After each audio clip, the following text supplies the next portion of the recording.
രണ്ടാം തവണ അമേരിക്കൻ പ്രസിഡന്റായി തിരഞ്ഞെടുക്കപ്പെട്ട ട്രംപ് തൻ്റെ ആദ്യത്തെ വിദേശയാത്ര എവിടേക്കായിരിക്കുമെന്ന് ലോകം ആകാംക്ഷയോടുകൂടിയാണ് കാത്തിരുന്നത്. ആദ്യമായി സന്ദർശിക്കുന്ന രാജ്യം ഇസ്രായേൽ ആയിരിക്കുമെന്നായിരുന്നു അന്തർദേശീയ രാഷ്ട്രീയ നിരീക്ഷകരും ട്രംപിനെ പിന്തുണച്ച വലതുപക്ഷ ഇവാഞ്ചലിക്കൽ സമൂഹവും കരുതിയത്. പക്ഷേ എല്ലാ കണക്കുകൂട്ടലുകളെയും തെറ്റിച്ചുകൊണ്ട് 2025 മെയ് 13 ട്രംപ് പോയത് മിഡിൽ ഈസ്റ്റ് രാജ്യങ്ങളിലേക്കാണ്.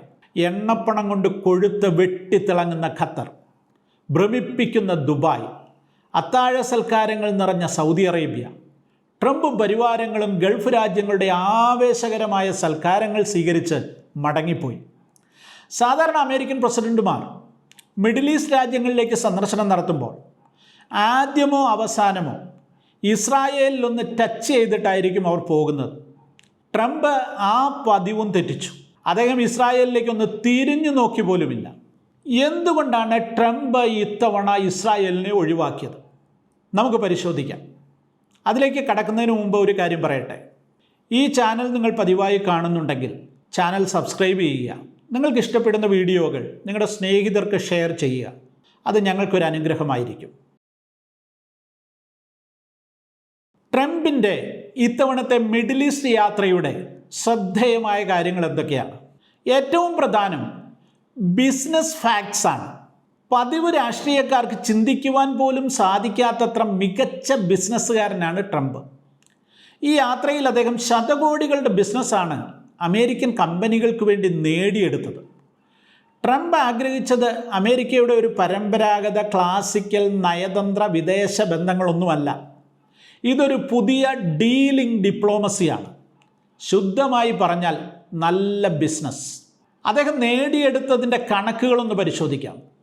സൗദി അറേബ്യയിൽ നിന്ന് $142 ബില്യൺ പ്രതിരോധ കരാർ, ഖത്തറിൽ നിന്ന് $96 ബില്യൺ ബോയിങ് വിമാന ഡീല്, UAEയിൽ നിന്ന് $1.4 ട്രില്യൺ സഹകരണ പദ്ധതികൾ, പ്രസിഡൻഷ്യൽ വിമാനമായ എയർഫോഴ്സ് 1 പകരമായി ഖത്തറിൻ്റെ സമ്മാനമായി 400 മില്യൺ പ്രൈവറ്റ് ജെറ്റ്. രണ്ടാമത്തെ കാര്യം ഡിപ്ലോമാറ്റിക് ഞെട്ടലുകൾ. സിറിയൻ പ്രസിഡന്റ് അഹമ്മദ് അൽ ഷറായുമായി ട്രംപ് നടത്തിയ കൂടിക്കാഴ്ച അക്ഷരാർത്ഥത്തിൽ ലോകത്തെ തന്നെ ഞെട്ടിച്ചു കളഞ്ഞു.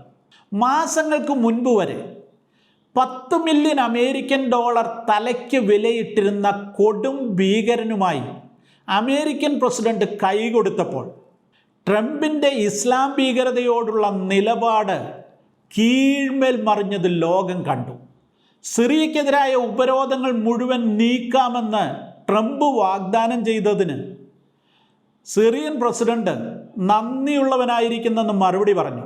മാത്രവുമല്ല, ഡമാസ്കസിൽ ഒരു ട്രംപ് ടവർ പണിയുവാൻ അദ്ദേഹം അനുമതിയും നൽകി.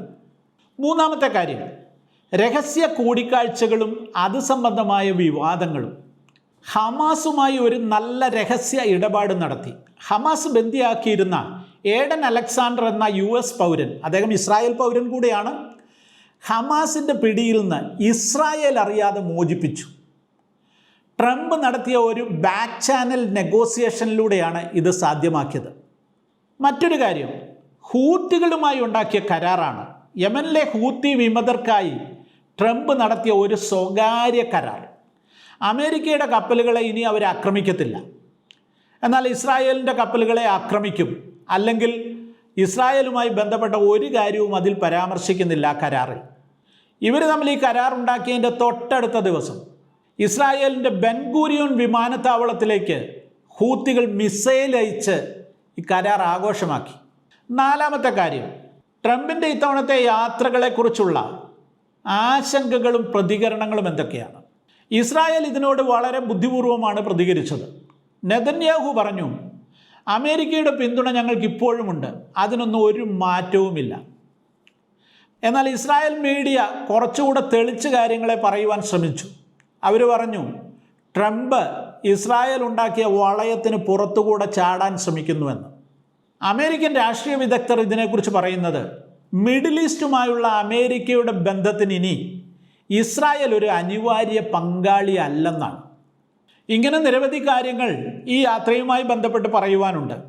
എന്നാൽ ഏറ്റവും പ്രധാനപ്പെട്ട ചോദ്യം ഇതാണ്: എന്തുകൊണ്ട് ട്രംപ് ഇസ്രായേലിനെ അവഗണിച്ചു? സത്യത്തിൽ ട്രംപ് ഇസ്രായേലിൻ്റെ അടുത്ത സ്നേഹിതനായിരുന്നു. 2018 അമേരിക്കൻ എംബസി യെരുശലേമിലേക്ക് മാറ്റിയപ്പോൾ ഇസ്രായേൽ വിചാരിച്ചു തങ്ങളുടെ രക്ഷകനാണ് ട്രംപെന്ന്. എന്നാൽ 2025 ആയപ്പോൾ കാര്യങ്ങളെല്ലാം മാറിമറിഞ്ഞിരിക്കുന്നു. ഇസ്രായേലിനെ ഒഴിവാക്കിക്കൊണ്ട് മിഡിൽ ഈസ്റ്റിൽ ചില രാഷ്ട്രീയ കളികൾ കളിക്കുവാൻ ട്രംപ് തയ്യാറായിരിക്കുന്നു. എന്തായിരിക്കും കാരണങ്ങൾ? ഇസ്രായേൽ പ്രധാനമന്ത്രി ബെഞ്ചമിൻ നെതന്യാഹുവുമായി ട്രംപിനുള്ള അകൽച്ച തന്നെയാണ് കാരണം. നേരത്തെ അവർ അടുത്ത ബന്ധത്തിലായിരുന്നു.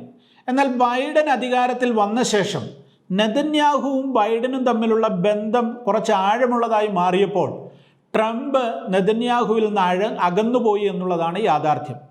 രണ്ടാമത്തെ കാര്യം, നെതന്യാഹുവിനെതിരെ ഇസ്രായേലിൽ ചില അഴിമതി കേസുകൾ ശക്തി പ്രാപിച്ചു വരികയാണ്. അതിലെന്ത് സംഭവിക്കുമെന്നുള്ളത് എല്ലാവരും ആകാംക്ഷയോടെ കാത്തിരിക്കുന്ന കാര്യമാണ്. മൂന്നാമത്തെ കാര്യം, ട്രംപിൻ്റെ സ്വപ്ന പദ്ധതിയായ ഏബ്രഹാം അക്കോർഡ് വിപുലമാക്കുന്നതോടുകൂടെ മിഡിൽ ഈസ്റ്റിൻ്റെ ജിയോ പൊളിറ്റിക്സ് തന്നെ മാറിമറിയും. അതിൽ ഇസ്രായേലിന് വലിയ പങ്കാളിത്തം നൽകേണ്ടതില്ല എന്നുള്ളതാണ് യാഥാർത്ഥ്യം. കാരണം ഗൾഫ് രാജ്യങ്ങളുടെ കയ്യിൽ ധാരാളം പണമുണ്ട്, പെട്രോളിയം ശക്തിയാണ്, ടെക്നോളജി അവർക്കുണ്ട്. എല്ലാ ഗൾഫ് രാജ്യങ്ങളുമായും ട്രംപിന് നല്ല ബന്ധമാണ് താനും. ഗൾഫിൻ്റെ അല്ലെങ്കിൽ മിഡിൽ ഈസ്റ്റിൻ്റെ ഒരു സമാധാനത്തിൻ്റെ മുഖമായി ട്രംപ് തന്നെ ഇപ്പോൾ പ്രതിഷ്ഠിച്ചിരിക്കുന്നു. അവിടെ നെതന്യാഹുവിന് വലിയ സാധ്യതകളില്ല എന്നുള്ളതാണ് യാഥാർത്ഥ്യം. ഈ അറബ് സ്വേച്ഛാധിപതികളുമായി ട്രംപിനുള്ള അടുത്ത ബന്ധം കൊണ്ട് ഇതൊരു അടുത്ത ഘട്ടത്തിലേക്ക് മാറുമെന്നാണ് നമ്മൾ കരുതേണ്ടത്. പ്രധാനമായും ഇറാനുമായി ഒരു ആണവ കരാർ ട്രംപ് സ്വപ്നം കാണുന്നുണ്ട്. അത് യാഥാർത്ഥ്യമാക്കിയാൽ തനിക്ക് ഇതുവരെ കിട്ടാതെ ഇരിക്കുന്ന ആ നോബൽ പ്രൈസ് തൻ്റെ കയ്യിൽ വരുമെന്ന് അദ്ദേഹം കരുതുന്നുണ്ട് എന്ന് നമ്മൾ പ്രതീക്ഷിക്കേണ്ടിയിരിക്കുന്നു. എന്നാൽ ഇറാനുമായി ഏതെങ്കിലും ഒരു ബന്ധമുണ്ടാക്കുവാൻ നെതന്യാഹു സമ്മതിക്കത്തില്ല. നെതന്യാഹുവിൻ്റെ ആഗ്രഹം ഇറാനെ അടിച്ചു തീർക്കണമെന്നുള്ളതാണ്. ഏബ്രഹാം അക്കോർഡ് വിശാലമാക്കുമ്പോൾ അത് ഇസ്രായേലിന് വലിയ ബന്ധമില്ലാതെ മുന്നോട്ട് കൊണ്ടുപോകാനാണ് ട്രംപ് ആഗ്രഹിക്കുന്നത് എന്നുള്ളതാണ് യാഥാർത്ഥ്യം. അതിൽ ഇസ്രായേലിൻ്റെ സുരക്ഷിതത്വമാണ് മുഖ്യമെന്ന് പറയുന്നുണ്ടെങ്കിലും അത് നെതന്യാഹുവിനെ ഒഴിവാക്കി മറ്റൊരു ഇസ്രായേൽ ലീഡറെ വെച്ചുകൊണ്ട് നടത്തണമെന്നാണ് ട്രംപിൻ്റെ ഉള്ളിലിരിപ്പ് എന്ന് ചിന്തിക്കേണ്ടിയിരിക്കുന്നു.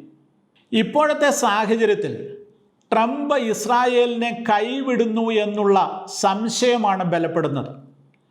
എന്നാൽ ഇതൊരു കേവലം രാഷ്ട്രീയമായത് മാത്രമായി നമ്മൾ കരുതേണ്ടതില്ല. പ്രവചനപരമായ ഒരു വഴിത്തിരിവ് ആയി വേദപുസ്തകം വിശ്വസിക്കുന്നവർക്ക്, വായിക്കുന്നവർക്ക് അത് മനസ്സിലാക്കുവാൻ സാധിക്കും. ഇസ്രായേൽ സമ്പൂർണമായി ഒറ്റപ്പെടേണ്ടി വരും. അവരെ സഹായിക്കുവാൻ ആരുമില്ലാതെയാകും. എങ്കിലും ഒരു കാര്യം ഓർക്കുക, ഇസ്രായേലിൻ്റെ ഏക രക്ഷ ഉയരത്തിലെ ദൈവത്തിൽ നിന്നും മാത്രമാണ് വരേണ്ടത്. രാജ്യങ്ങൾ കൂട്ടുകെട്ടുണ്ടാക്കി ഇസ്രായേലിനെതിരെ തിരിയുമ്പോൾ ഓർക്കുക, സൈന്യങ്ങളുടെ യഹോവയായ മഹാദൈവം ഉറങ്ങുന്നില്ല, അവൻ മയങ്ങുന്നില്ല. ആ ദൈവം ചരിത്രത്തിൽ കൃത്യസമയത്ത് ഇടപെടും, തീർച്ചയാണ്. ട്രംപ് ഇസ്രായേലിനെ കൈവിട്ടാൽ എന്തായിരിക്കും ഇസ്രായേലുമായി ബന്ധപ്പെട്ട് തുടർന്ന് സംഭവിക്കുവാൻ പോകുന്നത്? അതുപോലെ തന്നെ ട്രംപ് നെതന്യാഹുവിനെതിരായി തിരിയുമ്പോൾ നെതന്യാഹുവിൻ്റെ രാഷ്ട്രീയ ഭാവി എന്തായിരിക്കും? അടുത്ത വീഡിയോയ്ക്കായി കാത്തിരിക്കുക. സഭയിലോ കൂട്ടായ്മയിലോ ചെറിയൊരു പ്രസംഗമെങ്കിലും നടത്തേണ്ടുന്ന വ്യക്തിയാണോ താങ്കൾ? അതുപോലെ തന്നെ വേദപുസ്തകം കാര്യമായി പഠിക്കുവാൻ താങ്കൾ ആഗ്രഹിക്കുന്നുണ്ടോ? നിങ്ങൾക്ക് പ്രയോജനപ്പെടുന്ന മനോഹരമായ 2 പുസ്തകങ്ങൾ ഞാൻ നിങ്ങൾക്ക് പരിചയപ്പെടുത്താം. ഒന്ന്, പാസ്റ്റർ OG ശാമുവേൽ എഴുതിയിരിക്കുന്ന പ്രീച്ചേഴ്സ് ഗൈഡ് എന്ന ഗ്രന്ഥം. 1000-ലധികം പേജുകളുള്ള ഈ പുസ്തകത്തിൻ്റെ ഓരോ പേജിലും നിരവധി പ്രസംഗങ്ങളുണ്ട്. ഇതോടൊപ്പം യൂദായുടെ ലേഖനത്തെക്കുറിച്ച് സമഗ്രമായൊരു പഠനം. ഈ ഗ്രന്ഥം തയ്യാറാക്കിയിരിക്കുന്നത് സാൻഡി സാമുവലാണ്. ഈ 2 പുസ്തകങ്ങൾക്കും കൂടെ 1250 രൂപയാണ് വില. എന്നാൽ ഇപ്പോൾ സ്ക്രീനിലുള്ള നമ്പറിൽ നിങ്ങൾ വാട്സപ്പ് ചെയ്യുകയാണെങ്കിൽ നിങ്ങൾക്ക് 1000 രൂപയ്ക്ക് രജിസ്ട്രേഡ് പോസ്റ്റിൽ ഈ പുസ്തകങ്ങൾ ലഭിക്കും.